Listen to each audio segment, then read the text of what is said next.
Into the wild I'll go, and into the wild I am.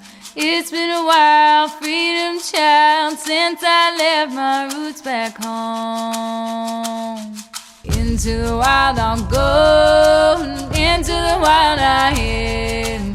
It's been a while, freedom child, since I left my roots back home. Welcome to the Freebirth Society podcast. This is a radical space for women who are ready to celebrate their autonomous choices in birth, motherhood, and beyond. Together, we'll learn about wild birth through personal narrative, we'll explore the politics of birth, and we'll analyze everything that relates to our lives as women from a feminist perspective. Here's your host, Emily Saldea. It's been a while, freedom child, since I left my roots back home.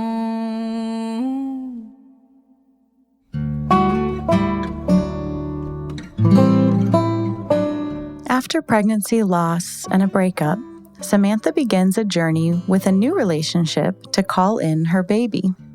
This is a powerful story of a brave woman who used her anxiety as a flag for what to move towards and away from. It's the story of a woman who committed to following her instincts in spite of a nervous partner, and it's a story of the quiet strength of a wild woman becoming a fierce mother.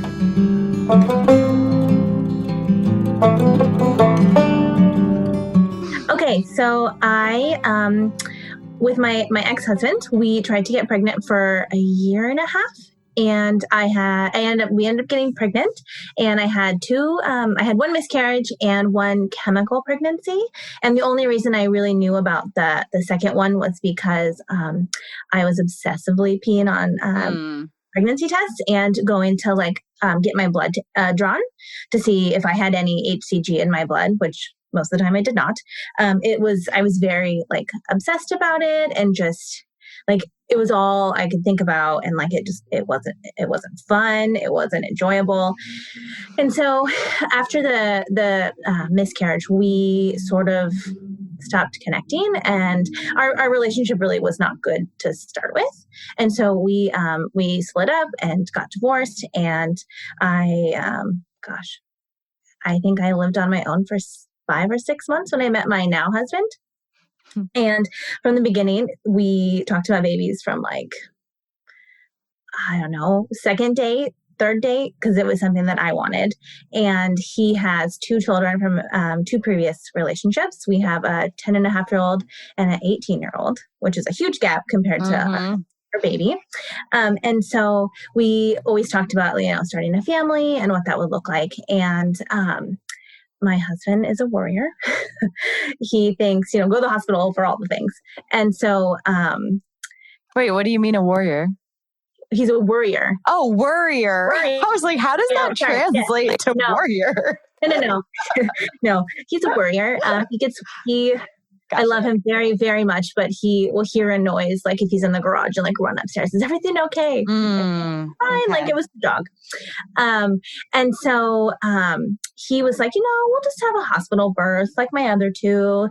And I was like, yeah, maybe not. Maybe a birth center or something. And we just sort of kind of talked about it. And fast forward to 2017, I was following Katya Nova on Instagram. And she was going to be on your podcast because she had just had her free birth. And I remember listening to the podcast and thinking, oh my gosh, this woman is a total badass. And there's no way I could do that. There's just I'm not strong enough or brave enough. And which, that's not really what it comes down to. But I listened to the episode, and I was texting my husband and texting my best friend who had a midwife birth not that long before, and was like, oh my gosh, you should listen to this podcast. It's really amazing. So I was texting her, things that I was researching, because once I listened to that first episode, I sort of started listening to more.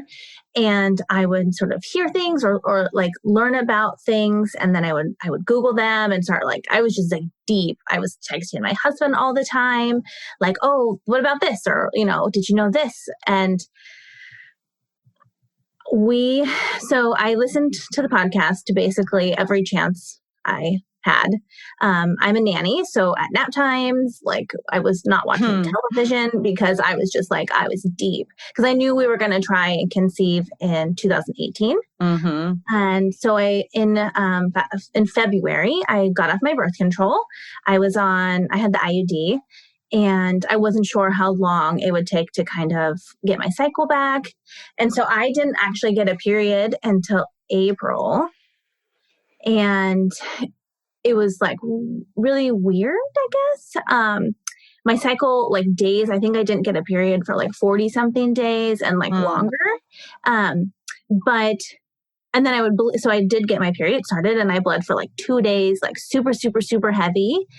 And then it was gone again. And so it was really hard to like figure out when I was supposed to be ovulating, if I was ovulating. And that went on for a couple months. And I think by the third month, so in late August, maybe that was 4 months, I thought I was tracking things right. And I had sort of a mini breakdown on the weekend because I was just frustrated that it was taking so long, which it was not taking so long. We'd only been trying for 2 months, maybe 3 months. And I just was having a lot of fear come up from my past. Then I was like, is this is going to take forever? Like, I was just very anxious. I was started peeing on pregnancy tests again. And that was like on Sunday when I was like, sort of losing it. On Tuesday, I went to bed and I was laying in bed and I just like this feeling sort of came over me that I should take a pregnancy test the next day. And so I was like, well, okay, whatever. Like, I was like, I'm not pregnant. Like, it's been too many days. Like, there's no way I'm pregnant. I woke up, my husband left. I peed in a Dixie cup and I did the test and I got in the shower and I got out and there was the faintest line. Like you had to like really hold it up to the window. like there was a line, but they're really like not really. And so I texted a photo to my best friend and I was like, do you see a line here? I'm like inverting the photo. I'm like, is there a line? It's so silly. Like now thinking back. And so I get it though. I'm just like, oh my gosh, like I'm not pregnant. There's no way, like this line, it's probably a chemical pregnancy or something else. And so I went and got another pregnancy test that afternoon. Like the other ones were like the really, really cheapy ones. And again, it was a very faint line. And so my friend was like, no, I see it. So I was very excited because I was like, oh my gosh, there's a line. Like it's been so long since I got a real line. And so I ended up making this little letter board for my husband that said, Wooten Party of 5 on it. And yeah, I put this little lovey stuffed animal that I had gotten for our baby a few months before, like next to it. And I put it on the table and he came down for dinner and he was like looking at me and he was like, what?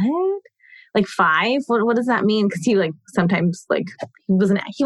There was 3 of us who like live here. My stepdaughter lives in a different state, and so he was like kind of confused. And he looks at the test, and he like looks at me, and he looks at the test, and he's like, "What are you showing me?" And I was like, "There's a line. Don't you see the line?" And he's like, "There's no line." Like he thought I was like losing it. Like, there's no line. Like there's not a line on this test. I'm like, "Yes, there is." And so that evening I went and bought another pregnancy test and I was like, well, I'll just take them like throughout the weekend and like, we'll just see. That's when you need that digital one. So this was Wednesday. Thursday, I was like, I'm going to go get my blood drawn, which starting the obsession, it was such a waste of time. I take my 2 nanny kids who are a year and a half and 4 months to the doctor's office with me. I had an appointment at like 10. I did not get seen until noon. And they wouldn't just draw my blood. So I had to see the doctor. The doctor was like, yeah, you're probably not pregnant. I was like, well, okay, thank you. So I get my blood drawn. Eventually, we were there for like over 3 hours with like 2 small children. I go and they're like, okay, we'll call you tomorrow with the results. So Friday, I wait for a call. I call at like 5 o'clock because I haven't heard from them. Sorry, your results aren't here. I'm like, okay. They're like, call back tomorrow. So I called back Saturday in the afternoon, same like answer. So by that point, I was like, well, that was like a waste of my life to go to the doctor because whatever the number was on Thursday, it doesn't matter anymore because the pregnancy test is getting darker. And like, this was days ago when they're eventually going to call me. So they called me on Monday and they told me my number was 25, which is like, this explains why the faint line was so faint because I was very newly pregnant. And they're like, you should come back and we'll just draw your blood again. And I was like, I don't think so. And they were very insistent, but I kind of just hung up. And that was sort of when I realized that like, I really just don't think I want to go to the doctor. Mm-hmm. I had a lot of anxiety sitting in the waiting room and waiting. And like, I was just obsessing over it. And it didn't, whatever that number was, it wasn't going to change anything if I was pregnant or I wasn't pregnant. Exactly. And so I think that was sort of like my first like little test because I just sort of like surrendered a little bit more than I would have in the past. And so I told my husband I wasn't sure if I wanted to hire a midwife yet, but like, let's just wait and see. And like, we'll just sort of like, if a time comes where I feel like I want extra support or I want to go see somebody, then we'll find somebody. And so I did have a wild pregnancy. The only person I saw during my pregnancy was a chiropractor. And I started seeing her around 20 weeks. And she was amazing. So I went to that appointment and she asked me who my midwife was. And I told her that I did not have one. And she was like, oh my gosh, that's amazing. Tell me more. Like she was intrigued. She had had a midwife assisted birth and was like, yeah, she did nothing. Like totally could have just done it on my own. And like, it would have been super easy. And so she was like really nice because she would ask me how I was feeling. Like I was getting the kind of care that you probably would get from a traditional midwife from her, just like checking in because I saw her almost every week. Just like common decency. Yeah, like right? Like just like womanly love, sisterly support. Yeah, and I still like she saw the baby. She's seen like I see her still. Like she's so wonderful and was just so supportive and like really just like listened to me and like didn't offer any advice. It was just like, oh, that's great, or I'm sorry you're feeling that way. And it was just I'm so glad that I found her because she was amazing. And so I felt like going to her really did help my birth. I was really out of alignment when I went to see her at 20 weeks. My hips were all out of place and my legs. And I do think that like getting me where I was supposed to be helped, although it didn't help with a speedy labor because it was not fast. Yeah. So I'm trying to think. So how did it feel for you in your family with a worrying husband that assumed you'd go to the hospital and like in your social circle? How did it land in your community and in your household to make this radical decision to have a wild pregnancy? So for me, it just like after like experiencing the beginning, the blood test and all of that, like I just didn't feel like anything was wrong, that I didn't like nobody was going to know outside of me. If like I was doing ultrasound and stuff, but I didn't want to do any of that. And so like I felt totally at peace the whole time. I don't think I really worried about anything, which is sort of abnormal, but I think maybe I worried before I was pregnant and I just sort of let go of stuff. My husband, it was a little bit harder for him. We thought about doing your Freebirth course, and I had asked him like, would this make you feel better? Like you could learn stuff that maybe I'm not going to show you, or might not have the right way to show you. And he sort of left it on me, and he was like, well, if you want to do it. And so I was like, well, I don't really feel like I need anything. Like, I'm just going to go into labor and like the baby's just going to be born. And so, yeah, like I rented books from the library and I skimmed them because there was so many words and I just didn't feel like I had enough time to like I feel like I was wasting time reading this because like while they were great, I just felt like they were really boring, which is terrible, I feel like. And I remember asking in our membership group, like, is it wrong that I don't feel like I want to like read a bunch of stuff and have all this like extra knowledge? And everyone came back with, do what feels right to you. And so we did. So in the beginning of my pregnancy, we did tell my dad and my stepmom that I was going to have a midwife. It worried my dad a lot. He's not really known anything outside of hospital birth. And we were discussing it at dinner and he was like, well, your aunt, she couldn't deliver her babies and they had to be, removed with forceps and all of these things. And if she wouldn't have been there, she could have died or the baby could have died. And so I think he had a little bit of fear. And so we just sort of told them like, oh yeah, we're going to hire a midwife. We just haven't found one. And so that sort of I didn't get a lot of questions. People didn't really ask. I eventually did write an email to my parents and my grandparents, sort of outlining why I was choosing this. Obviously, if something was wrong, we would 100% seek out medical help because I do believe that I would have known if something wasn't right. And so when you were having a wild pregnancy for you, was that also you choosing Freebirth? Like, did those go together? Yes. Okay. And then who did you assemble for your team? Was it just your partner? Yes. So we didn't have anybody. So I did seek out a naturopath. My husband was really adamant about wanting the baby to have a doctor. And so that was our sort of compromise was this naturopath where we live. And she's really nice. She trained with midwives for like 5 years. So she had a lot of birth experience. And I went to that interview when I was like 36 weeks pregnant. And she asked me all these questions. And I was like, no, we're not doing that. Well, what about this? No, we're not doing that. And so she was like, I could tell that she was a little nervous. But she was like, okay, well, if, once the baby is born within like the first 24 hours, if you want, like she does home visits for sick kids and for birth. I don't think she's ever done a home visit for birth because I think I was the first person to not have a midwife, but she said she would come. Like, if you want me to, I can come and check on you and baby, if that would make you feel better. And my husband was like, yes, like we would love that.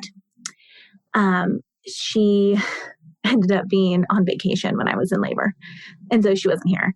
But that was the only person I didn't really feel like I needed anybody else. So did your husband get on board? Like, I'm trying to picture you have this obviously worried partner and then it's just him on your team. Yeah. Like that feels a little risky. So we had lots of conversations. We did have a lot of like, not fights, but like disagreements where I was like, well, this is just what I'm doing. He was never not on board because he definitely supported me and was like, I'm here for you. But I think he was really fearful and afraid.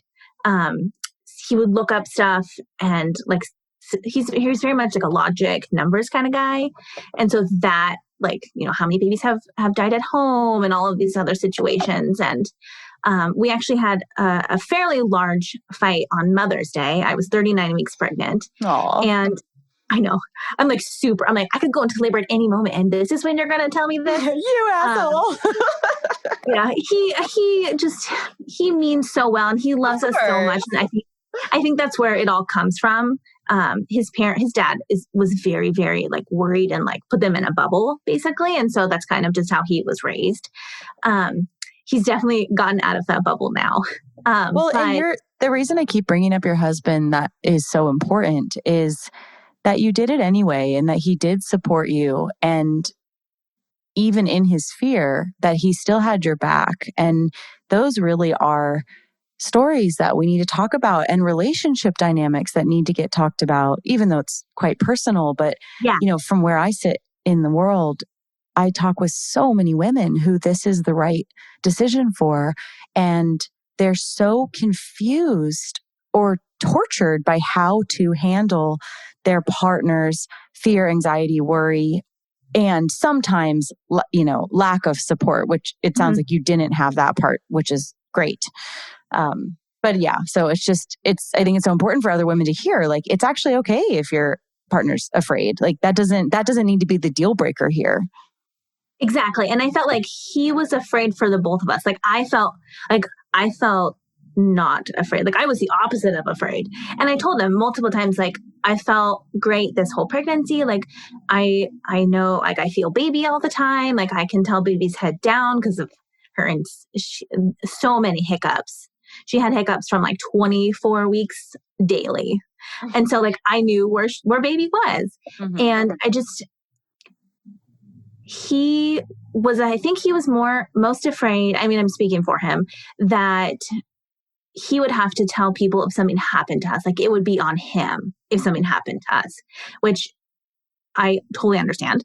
But I just told him, like, if you don't want to be here, like I can have this baby by myself. And like, I basically labored 100, mostly on my own. He checked on me, but I was up in our room for forever having this baby by myself. and I felt loved and supported by him. But once I did go into labor, it was a lot for him. He just, like, in his mind, he thought, if the hospital is only 1% safer, why would we not go? But because you didn't want to. And his idea, exactly. He got it, but in our, like, this was our fight on Mother's Day. That's what it really came down to, was it's just like, why not just go? And so I told him, like, your idea of safer and my idea of safer are different. Like, yes, if there was an emergency in that moment, we might be safer. But if there's not an emergency and all the things that they could do to us or ruin, like, we're not having any more babies. Like, we're having one. Like that was why this was so important to me, was because I didn't want to look back and be like, why didn't I just do that? Like, why did I let somebody else's fears decide what I was going to do and how we were going to, like, change? Like my stepson was born via C-section. He was a very large baby. He was almost 13 pounds. And so, like, that sort of brought up fear for him. And we just went to bed basically after our fight. I was like, I love you. And like, I know you love me and you're trying to mean well, but like, we're doing this. Like, nice. Good for you. I am 39 weeks pregnant. We are not leaving this house. Like, exactly. I got no time for that. I'm also almost on. I had just finished my, like, working. I had just starting maternity leave. And I was like, we're not. We live in a place that, like, we're not we're not far from the hospital, but in traffic, we're probably 45 minutes. My friend who had her child at the birth center said getting in the car to drive there was the worst part of her whole labor. Oh, totally. And I was like, and now, like, hindsight, like, thinking about how I actually labored, there's no way I could have gotten in a car. There's just no way. Like, I'm also appreciating this part of your story, or of who you are, that you've kind of identified yourself as an anxious person, and actually feeling the anxiety in the doctor's office, and feeling the shift when you chose a wild pregnancy and when you really carved out your own path here, that decreased your anxiety into having a pregnancy where you felt no fear. That is such a powerful experience. And I'm so appreciative of you sharing that, because, socially, I think the way it's demonstrated to us is it is the anxious women that need to be in the system and be totally controlled and managed, and giving them this sense of, even though it's a total bullshit illusion, this sense of control. But that just what a counter narrative you're offering here, that it actually decreased your anxiety to not engage in that system, is just, that's really cool. Yeah, I would. So I'm really close with my grandma. She's had five boys, 5 kids in 10 years. And she labored very, very, very quickly, like basically would like my grandpa would drop her off and go back to work and like he'd come back and the baby was born. And so she was one of the, I mean, my family was nervous, but they loved and they're like, we love and support you. Like, you're not going to hear anything different from us. And my grandma was like, well, why do you need a midwife? And she got it from when she was having babies to how different it is now, how she could just tell her doctor, no. And he respected her. They were friends. She went to his house, basically had her baby and left and went home. And so we talked every week almost about, what it was going to look like. And she was very supportive and just like, she's kind of like my best friend. Like, I love her. And so it was nice having, like, that's what I was afraid of. I was afraid that people were going to try and talk me out of my decision. Yeah. And I don't like debating things. I would rather just not talk about things. And so I was afraid that it was just going to become like a fight with everyone that I loved. And it wasn't. I knew that they were not 100%, but like, I never felt that from them. Like I felt love and support. And they were like, if you need us, that's great. If not, that's great. Like my dad, after she was born, was like, I'm so glad you guys are both okay. Don't have any more babies. You're sharing that to kind of show the point that you had a lot of support that helped you feel good about making this decision to not go into the system. Yes. Awesome. Okay. So what happens at the end of your pregnancy and shift us into, the beginning of your labor and anything worth mentioning at the end of your pregnancy? Are you feeling just ready to rock? And again, if you want to speak to what does it come down to make this choice that it's just you and your sweet but nervous partner? Like, do you have anxiety about, is that like, I would feel nervous to have only a nervous partner with me. So did that not come up? Tell me a little bit about that. No. So I did not feel like I felt like if anyone else was there, I was going to be focused on them instead of focused on like what was happening to my body. And so we kind of discussed doulas, but my husband thought that they were just like a midwife. And I was like, well, they're not. And so, I did not feel anxious. I was really ready. Like I was ready to be a mom. I was ready to meet our baby. Like I was very excited for labor to start. I know a lot of people like feel like they have to get through labor, and like I wanted to enjoy labor as much as I can. I didn't. I prayed that my labor would not be super quick. My labor with my mom was very fast when she had me, and she said it felt like she was being run over. And I knew that this was like a one and done sort of situation. I wanted to be in each phase and really just like feel it and experience it. I love that. So, which is like the opposite of, people would be like, oh, I hope your labor is fast. And I'd be like, really? I hope it's the opposite. So I did not experience any Braxton Hicks, I don't think, when I was pregnant. I never had like any that felt like my contraction. So I woke up 41 weeks and 1 day. And I went downstairs, I started making my breakfast, and I had my first contraction. And I was like, oh, that's what that feels like. Okay. Like it wasn't painful. It was just a lot of tightening, which I hadn't felt before. And so I called and canceled my chiropractor appointment because I was naive and thought this baby was coming at any moment. She wasn't. So I got ready for the day and I met my friend at Target because I needed to get like Ziploc bags or something stupid. But I was like, well, I'm not leaving the house after this baby's born. So like, I'm going to go to Target one more time. So silly. So I walked through Target and I would have there were probably, 10-ish minutes apart, and I could walk and talk through them. Like it wasn't a big deal. I came home, our dishwasher had broken. And so our maintenance guy was bringing us a new one. And I was like, oh, well, should I cancel? And I was like, no, because like, do I really want somebody bringing a dishwasher when I'm like newly postpartum? So I'm sitting at the table and my contractions sort of stopped around 1:00. So I ate lunch and the maintenance guy came and he was like, oh, your baby's due any day now, huh? And I was like, well, I think I'm in labor right now. And he was like, what? Do you want me to leave? And I was like, no, I want you to install the dishwasher. Like, he was like, are you are you okay? Is this baby going to happen like now? I was like, no, like, you're okay. Just install the dishwasher and then you can leave. And so I didn't really have any more contractions. My husband came home, and around 6:30, we went for a walk. And it's maybe 3/4 of a mile, this like loop that I would do when I was pregnant. And it took me about 20 minutes normally when I was pregnant. It took me 45 minutes to walk the same little path. And my poor husband and our dog are just like, are you coming? Like, it took me forever. I was having a lot of more, the intensity was sort of picked up.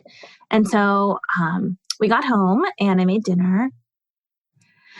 And I changed out of my pants because pants are uncomfortable and it was hot. And so I tried to eat. I sat on the couch, tried to watch TV while sort of having like contractions. And with each contraction, I had to stand up. Like sitting down was very uncomfortable. So I would stand up and sort of sway a little bit. And they weren't lasting for very long, but like they definitely like were intense.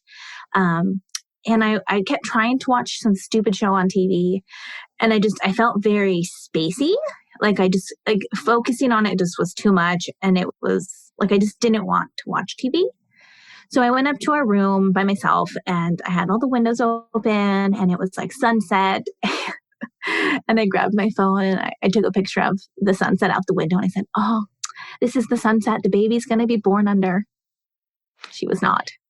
Oh no. How long? The whole next day. Okay. So I'm laboring upstairs and the pool was blown up already. And at about 10 o'clock, I said, you know what?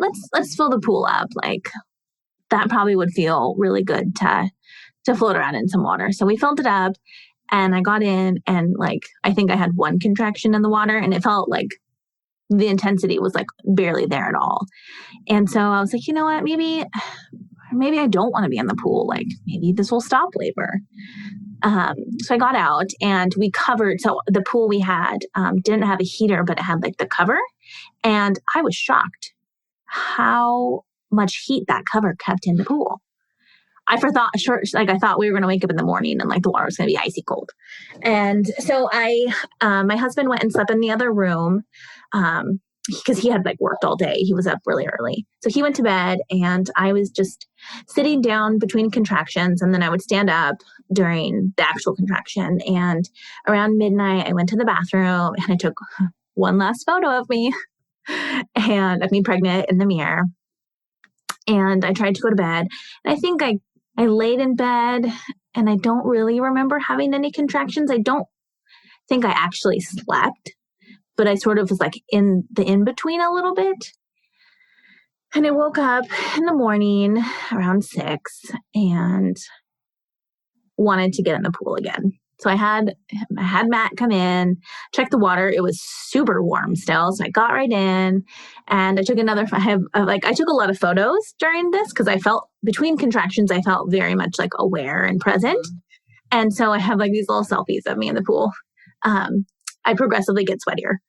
I got in the pool and it just didn't feel very good at first. So I got out and I went downstairs. I hadn't really eaten anything. So I was like, well, I should probably eat something.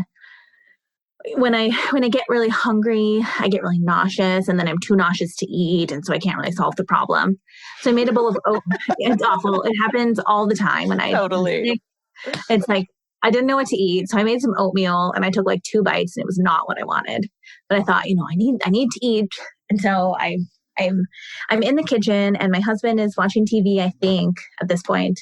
And I'm just like fully laying on the counter, my whole upper body on the counter. And it was really cold and it felt really good. And I'm just swaying and moaning through the contractions. And at that point, I think they were about 3 minutes apart. So they were fairly close. I went back upstairs because my feet started hurting from like standing on our hardwood floor. Mm-hmm. And I got back in the pool on my hands and knees and I was sort of like draped over the side of it. And our dog was up here. I've had her since she was 1. And so she was just laying on the bed staring at me. I had to kick her out because she just like kept staring at me. I was like, just stop looking at me, like turn around or something. And my husband would come up probably every 30 minutes and ask me how I was doing and if I was okay, because I was very, very, very vocal. I don't think I've ever made this much noise in my whole life. Yeah, I bet. If there's ever a time. Yeah, like I wasn't sure how, because sometimes I like to hold in my feelings and I don't like to share a lot of things. And so I wasn't sure how I would feel about being uncomfortable. And I just like immediately let go. Like I was naked the whole time. So he would come up and he would ask me, "Are you okay? I'm so sorry. You're in so much pain." And the contraction would end and I'd be like, "Oh, I'm actually not in pain." And he was I like, love "What?" that. I was like, "No, it doesn't hurt. It's like intense. Like I couldn't not make this noise if I tried." And so then he would go down, him and the dog would sort of come in and out for hours. Around 11 o'clock or 11:30, I started feeling really, really pushy, or what I think is pushy. Like my body would just bear down and I couldn't stop it. Like I couldn't hold my body tight to make it not happen. And so that would happen with each contraction. Like it was like I was being covered in a wave. It would like start like at my feet almost and like just work its way up and then like crash over me. And between the contractions, I felt totally normal and fine and lucid. We could have a conversation if he came up and was up here. I felt very relaxed, excited, like our baby is going to come at any moment, right? No, she was not coming at any moment. I got out of the pool. So I was in the pool until about 2:30 maybe. I was basically a prune because I was in the pool the whole time. I definitely was not drinking enough water. I still hadn't really eaten anything. And so he brought me up some like canned mandarins or something. And I was like, I probably could eat that. Bring those. So I ate like 2 of those and a honey stick. And that sort of gave me a little bit of energy, I think. And I was like, I'm really tired. I'm just going to lay down and try and take a nap. So I'm laying on my side with a pillow between my legs and a contraction hits. And that is the only contraction I felt that was painful. I felt like I was being ripped apart. So I'm like begging the contraction just to stop. And it does. And it takes everything inside of me to get out of the bed because I'm on my side facing into the bed. So I have to like roll, you're super pregnant. Trying to get out of bed, it's not easy. I like throw myself out of the bed, rip my clothes off, get back in the pool. And I'm in the pool for maybe 5 minutes. And the intensity shifts. Like every contraction is so intense and just so much pressure. And I'm mid contraction and I sort of like open my eyes and my water breaks. And I just see this like shoot of water shoot out of my body. And I was just like, oh my gosh, like, I'm so glad. Why is nobody here? Because that was cool. And so I call for Matt and I'm like, honey, like come upstairs. So he comes upstairs and I'm like, my water just broke. And he kind of looks at me. He like looks at my belly. Are you sure your belly's still really hard? And I just laughed and I was like, I saw the water come out of my body. Like, yes, like are you sure? Yes, honey. And so like in the water, there was tons of vernix floating around. And so I said, the water's kind of questionable. It's getting a little cold. Like, would you mind like switching it out again? And so this is the one thing we didn't prepare. We didn't get like a bucket. Not the smartest choice. Get a bucket. So we used a Rubbermaid container, that you would store stuff in your closet. Totally. You just use whatever you have. Yeah. So he's like carrying it, like it's like rectangle shape, but it's not the best. There's water everywhere. He's like pouring it into the shower and bringing water back. And we fill the pool up. And I thought, oh my gosh, like our baby is almost here. My water just broke. Like my contractions are like a minute apart. Like this baby's going to be here any minute. And so this was the 28th of May. And during my pregnancy, my mom had told me this baby cannot be born on May 29th. That is her mom's birthday. and she has a lot of trauma associated with her mom. She abandoned her when she was 12, and she refuses to talk to her. I've never met her. And so like that day for her was like, that cannot happen. And so I'm like, she doesn't even know I'm in labor yet. And I'm like, oh, yay, the baby's going to be born on the 28th. Like, great. Baby was not born on the 28th. The baby was born on the 29th. And I do sort of feel, this is like total side note, I do sort of feel like it was like she sort of brought happiness to that day again for my mom. And like sort of like broke that chain of like negativity and trauma. And so, so I'm in labor thinking like, oh, baby's going to come at any moment. I was in the pool, still in the pool, about 6 o'clock maybe. I put my finger inside of me and I think like, oh, well, maybe I'll be able to feel the baby. No, cannot feel the baby. But I tell my husband comes up and I'm like, they'll probably be here within the next hour. And I did this from like 3 p.m. on until she was born.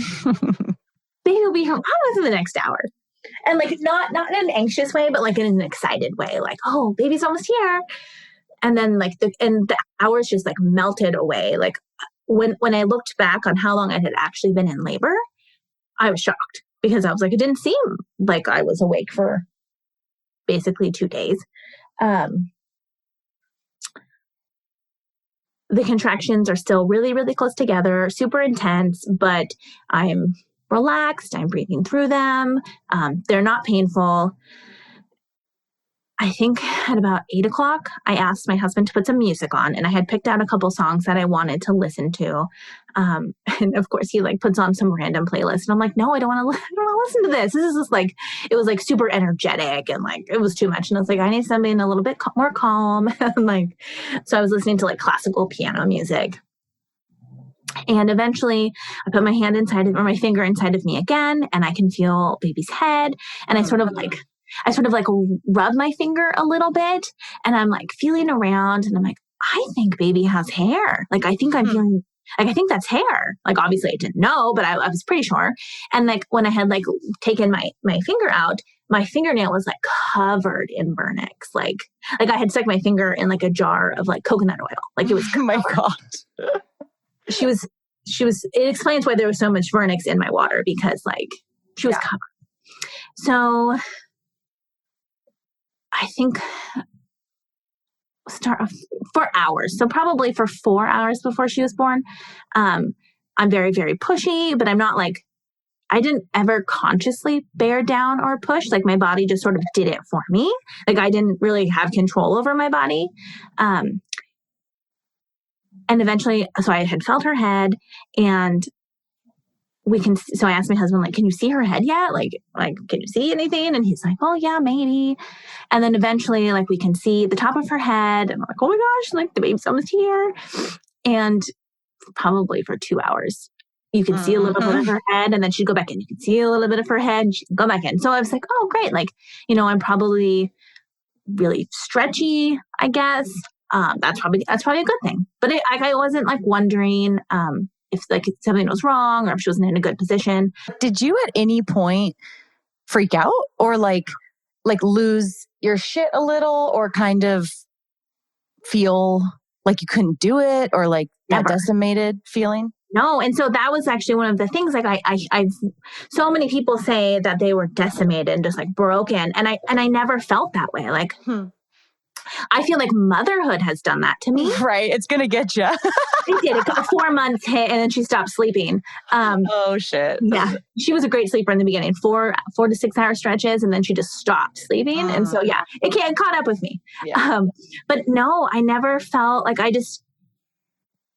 was in such a good headspace that I was so excited.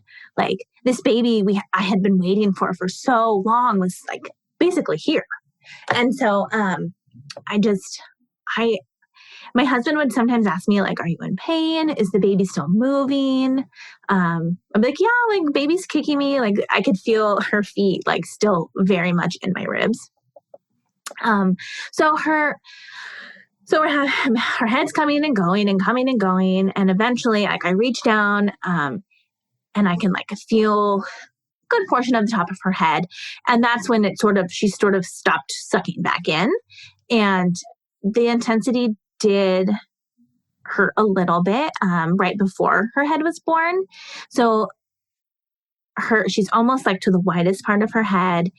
And I remember throwing my head back thinking, and I said like, oh, this hurts. And then I remembered that when you're tense, it's going to hurt more. So I took a deep breath and I just like relaxed. And I just like was like, ow, ow, ow, but like very, very relaxed. And then like her head was out. And it was like relief because she had been coming and going for hours. Probably 10 seconds passed before my next contraction started. And so her head is out and I am leaned back in the pool at this point, sitting on my butt. And so I couldn't see her over my giant stomach, but I felt her whole body like rotate inside of me, which was like the most interesting feeling. And it's almost like she kicked her little feet and then like out slid her body. And I was just like it didn't really dawn on me that like her whole body was just out of my body. And my husband, I was like, what, I'm done? And my husband grabbed her immediately, which was great because I was so like relaxed and just like on the, like, I don't think my body could have grabbed her even if I wanted to. So he grabs her and he places her on my chest. And the first thing I say after I have a video, I didn't know he took a video, but I have a video. She starts crying and I say, Abby, our baby's here. Well, Abby's our dog. So I'm talking to my dog, not my husband. Hilarious. The first thing I say is, Abby, our baby is here. And she's crying. And I didn't know he was taking a video at all. Oh my God, that is so cute. I actually forgot that she cried when she was born until I watched that video. So I was like, she didn't cry. And he was like, yeah, she did. I was like, no, she didn't. And he was like, yeah. Here's this video. And so it's so special to me, especially because like the way my arm placement is, you can't see my nipples or anything. And so like, it's something that I feel like I can share with people without it being like, here's my naked body. Totally. Because, some people don't like to see that. And so I asked him to grab a towel. And so we're just like snuggling in the water. And he's like, yeah, because I told him when I was actually preparing for this, I found my notes for him that I had written. And one of them was like, don't ask what the gender is. So a few minutes went by and he was like, can we look? And so I'm like kind of cradling her in my arm. And my cord was really short, so I couldn't bring her up to my breast. So she was pretty low. And we like kind of pull her legs apart a little bit. And we're both like, oh, it's a boy. And we kind of like look at each other and we're like, no, wait, that's their umbilical cord. Oh, funny. And so he looks and he's like, it's a girl. And then, so we had one name. We had no boy names. We just had one name and it wasn't even like a for sure thing. Like we liked it, but like we didn't really know. For 8 years, I had been making a list of baby names in my phone. Probably 300 names. We didn't use a single one off that list. And so he's like, oh, it's a girl. And we both immediately say, hi, Hannah. And so like, it just like, oh my gosh, that's your name. Like, that's who you are. You are Hannah. And it's a good thing you are Hannah because if you weren't, you would just be baby. Totally. And so we sort of snuggled in the pool for, I don't know, maybe 30. It felt like forever, but I don't think it was actually very long. The water was sort of getting cold and I was sort of just uncomfortable. I wanted to just get out. And so I couldn't lift her up very high. Like I couldn't lift her to my chest. Like she was below my breast. And so this is the one time where it would have been nice to have another person here because they could have helped me stand up while he had held the baby because he had someone had to hold the baby. And so I stood up and like I'm kind of getting on my knees. My legs were so tired. My legs were just cooked. And that's when I sort of feel like something inside my vagina. And like I put my hand down and there's this like probably 2 fists size blood clot. And at first I thought it was the placenta. And I was like, wait, no, that's not. That's just a blood clot. And I felt fine. And I was like, oh, clotting blood. That's good. the pool was very, very red, but like it never really worried me, or like I felt fine. Like I didn't. Yeah, that's normal. Pale. Like it was just, there was just a lot of blood. And so I stood up eventually and, got out of the pool, and my husband got naked and we all got in the shower. Because it had been at least 40 minutes. And so the placenta was still inside me. I could feel it. So in my mind, I thought that it was detached, just like maybe stuck in my cervix. Like I wasn't really worried about it, but I was like, well, I just kind of want to get this out and like be done. So we're in the shower and she's just snuggled up on his chest, and I'm trying to kind of trying to push down. I'm very, very lightly sort of, pulling on the cord, and it's just not budging. And so we were maybe in there for 8 minutes, maybe 10 minutes. And I said, I have to sit down. I'm going to fall. Like my legs are just so tired. And so I was like, let's just cut the cord. It's been a while. And like, I'll just deal with this later. So we got out of the shower. Buy 2. If you're going to put anything on your cord, buy 2. We were both very tired. I hadn't really slept. So we cut the cord, like 8 or so inches from her tummy. And in our delirious state, we put the umbilical cord ring on the end of it, which is not where you're supposed to put it. And we crawled in bed, and she latched. Yeah, she latched right away. And it was amazing. Like I always sort of wondered what breastfeeding was going to be like, and like, was it going to hurt? Was it going to be easy? Like I didn't really know what to expect. I didn't really read anything. Like I just didn't really prepare in any sort of way. I just sort of thought like it'll work itself out. Mm-hmm. And so she latched, and at that point, Matt started cleaning up. I had not eaten all day long, really. And so it was like 11 o'clock probably by now. And he went downstairs and made me a peanut butter and jelly because I was starving. I was like, oh my gosh, I haven't eaten in years. Like I need to eat. So he brought me a sandwich, and I drank a ridiculous amount of water, a Gatorade, a protein shake, and I still hadn't peed. Like I didn't even remember the last time I actually had peed. And I was like, oh, that's important. Like if you, like I need to drink something, and that'll probably help the placenta come down. And I tried so hard to pee, but like there was just nothing. And so between all of this, we put a little diaper on her, and like, cause she had pooped already. It was like all over the towel.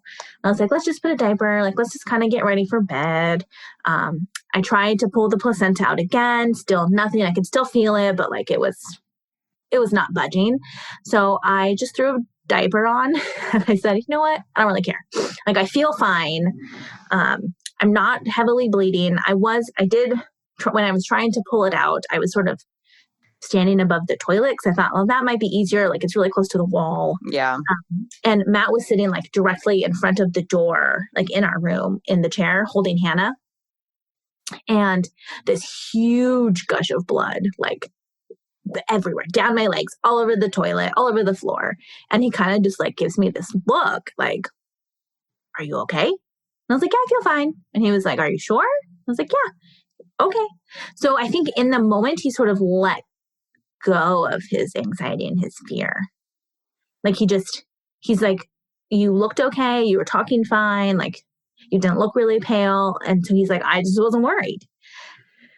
So I have the diaper on, we go to bed, and maybe an hour after we have gone to sleep, she's laying next to me in the bed, and he's sleeping in a different room. He didn't want to bed share. It scared him a lot. And he was like, I don't want to wake you up. Like, you guys just sleep in our bed, and I'll go sleep on the floor in the other room. Oh my gosh. Yeah. He didn't sleep with us for weeks. He slept wow. Yeah. Well, he did go back to work 4 days after she was born, and that included a weekend. So like he was getting up at like 5 o'clock to go to work. But I'm more so saying, wow, in awe of him, actually, because there's so much here that he obviously was really, taught to be afraid of. And then he falls in love with this, wild woman that just pushes. Yeah. And he obviously figures it out, It's just so much unlearning and so much. Yeah, I feel a lot of compassion for him and really in awe of what what has shifted in his lineage by having Hannah and by having you, you know? I feel like we definitely balance each other out because he gets me to talk about my feelings, which I don't like doing. And Me either. I get him to sort of like, he's a lot of fun and like he can be very carefree, but then there's other times where he's very anxious and worried about things. And so we definitely are a very good like balance for each other. But so he's sleeping in the other room. And I remember like reading about babies like spitting stuff up or coughing stuff up. And so she sort of started coughing. And like, I'm in here alone. I've never been with this, like I'm a nanny. I've held brand new babies, but I've never been with babies this long. Like that were nobody came and took. And so I grabbed her and she coughed up a bunch of like brownish mucus. I mean, it was fairly dark in our room, but like, and like immediately I felt like, oh, she's okay. Like I wasn't really, like it didn't really scare me. Like initially it did because she was like coughing up stuff, but then she like kind of coughed it all out and I held her, like she's up on my chest all night. And like she didn't cough anything up again. So I don't know if it was just like amniotic fluid or if it was, I mean, my water didn't look like, I mean, it was within other water. So it just like kind of tinged the water, but I don't think was it like thick? Like mucusy? Yeah, like mucusy.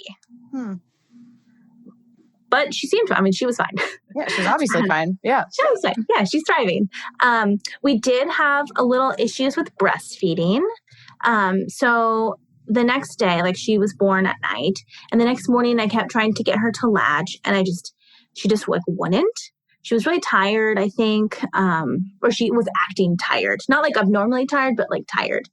And I have larger breasts. And so it was hard to like know how to hold her and how to hold my breast. And like, I probably should have read something up on this, but I was like reading a book while I'm like holding her and trying to get her to latch on. And she just was not interested. Like she wasn't upset, but she just kind of wasn't interested.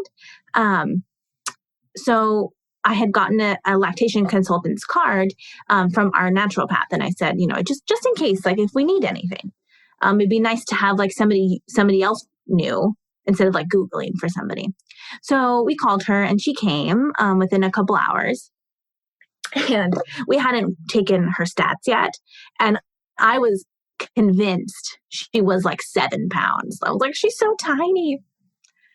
And I told the lady, like, she comes in and I'm like, oh yeah, I wonder how much she weighs. And she's like, well, what's your guess? And I was like, maybe 7 pounds. And she like just started laughing. And I was like, what?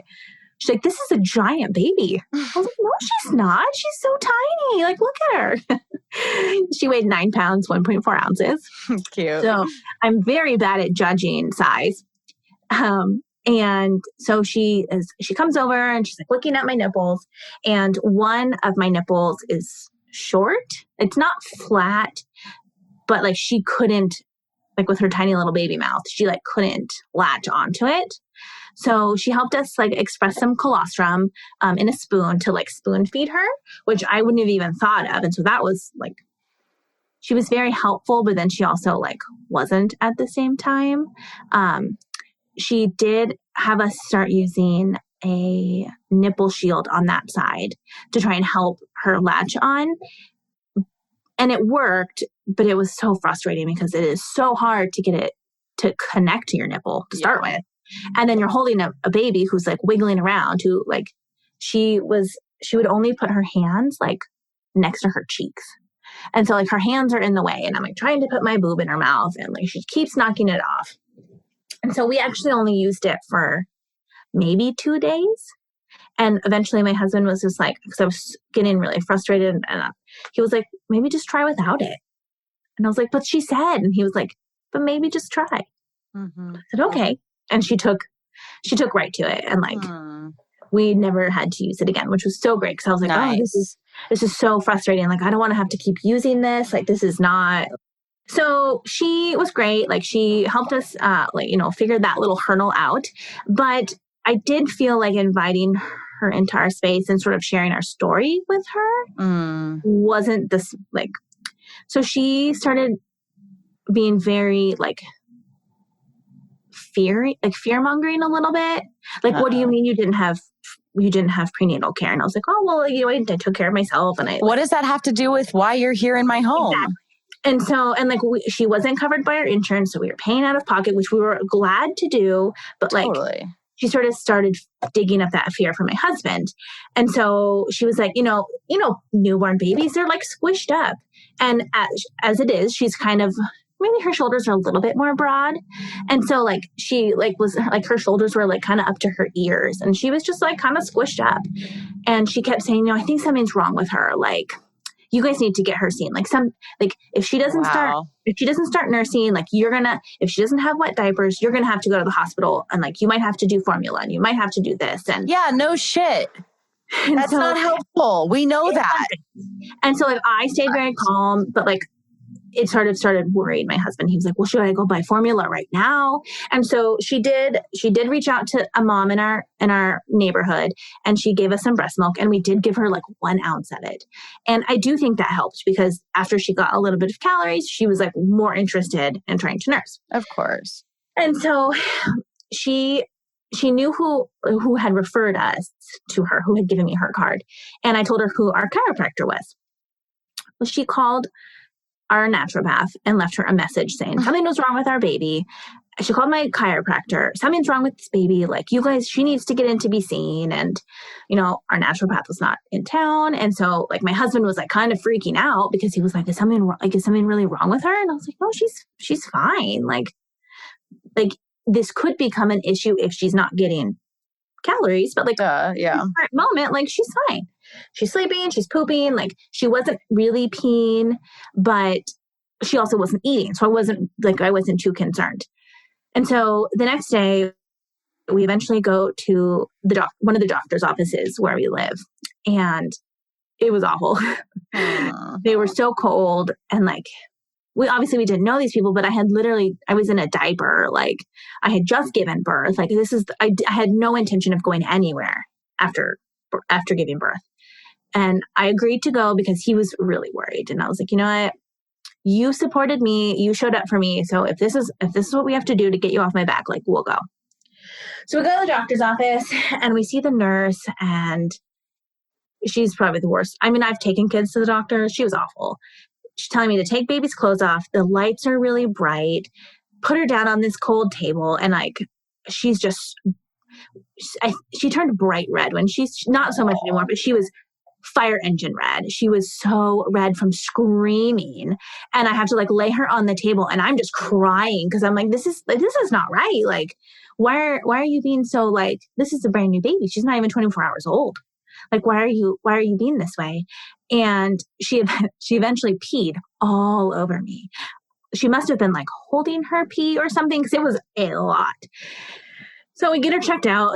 The other doctor comes in, and she's very nice. She turns the lights off. She tells me to dress baby, and basically is like, yeah, she's fine. Like, doesn't push anything on us, any testing or anything. And was like, yeah, she's fine. Just follow up with your naturopath if you want. And I was like, are you kidding me? Oh my God. We just like, and so like, of course I'm like still upset, and I'm crying, because I'm like seeing my brand new baby, like so upset. And so we get home, we're nursing. She's eating a little bit. I'm getting her to latch on to the other side, but she's still not peeing. Like, she won't pee in her diaper. Like, her diapers are still dry, but I knew she was getting milk. And so I remember about elimination communication, how you would hold the baby over the sink, which she didn't like. But when she would cry, she would pee. Mm-hmm. So she's like screaming bloody murder. I'm like holding her like over the sink, and she starts peeing. So that's the only way she would pee for 4 or 5 days. It was so weird. And then she eventually like would pee in a diaper and was totally fine. And we cloth diapered for a while. But it was very interesting. I never really have heard of that before. And I didn't, like, I wasn't worried about it. Like, it just was what it was. Like, she was still peeing. So I wasn't obsessed. Who knows, man? I hear new weird stuff about babies in our bodies every single day. Like, babies are so mysterious. Yeah, I love it. And you just really show at every point in this story that You were connected. You were listening. You weren't being blind and, like kidding yourself. You just were connected and you were prepared to get help when you were out of your depth. And otherwise, you were all good, and that just really says it all to me about kind of what intuitive mothering looks like, Yeah. And it's weird because I felt her move when I was like 16 weeks. I hadn't really felt, I didn't feel her move before then. We were in Paris. It was my birthday. And it was just like, oh my gosh, I think baby just moved. But I never felt like I dreamed about her. I never felt like she was like talking to me, but I just felt like at peace. Like I just felt like deep in my like heart that everything was just going to be okay. Like this was this baby who we were like waiting for. That's and like beautiful. she was going to come and like she was going to live. And if she didn't live, like that would be okay too, because that was like meant to be. But like I was just not worried. Like once we sort of made it a couple weeks, I was like, this is our baby. Like this is the baby who is like who we've been waiting for. I know. I wish we had more time because it sounds like you've just learned so much, in your mothering and in how much wisdom you have to share in your postpartum. Okay. Thank you so much, Samantha. This was really great. And I think really offers such important perspectives and insights here. So yeah, thank you so much. Yeah, thank you. It's funny because during my pregnancy and before, I was like, oh, maybe I'll get to go on the podcast. Like, how cool would that be? Like, how cute? And now here we are, full circle. Beautiful. So, thank you so much. All right, take care. Thanks, you too. And that's it for today, my sisters. Check out everything we do, including one-on-one and group coaching. Learn about our private membership, in-person retreats, and more on freebirthsociety.com. Our online courses are on freebirthsocietycourses.com, including our flagship course, The Complete Guide to Freebirth. Don't miss the Radical Birthkeeper School if you're ready to become the authentic midwife that women are searching for. Together we rise, and the revolution starts inside each of us. Our opening song is by Shyla Ray. And now I'll leave you with our Freebirth Society theme song, Wild Woman by Aruba Red. I honor you for the wisdom you held, the ancient traditions of plant medicine and womb magic. I feel the spirit of the ancestors as I place my hands upon my belly. This sacred portal will be honored. Eons upon light beams of survival, withstanding the eradication of our power by design. I will not allow the separation of our young to be forced upon me. My sisters will no longer birth in captivity. The picket line redefined from burning our wild women to paralyzing us and drugging our babes. Strapped down in a clinical white bed, drying up the milk from our breasts. Keep your needles. My family will never again be doomed to chase those dragons or your poison. We reject your fear. We choose love. Everything with intention. Death, ascension. I will fly and bring her back from the stars.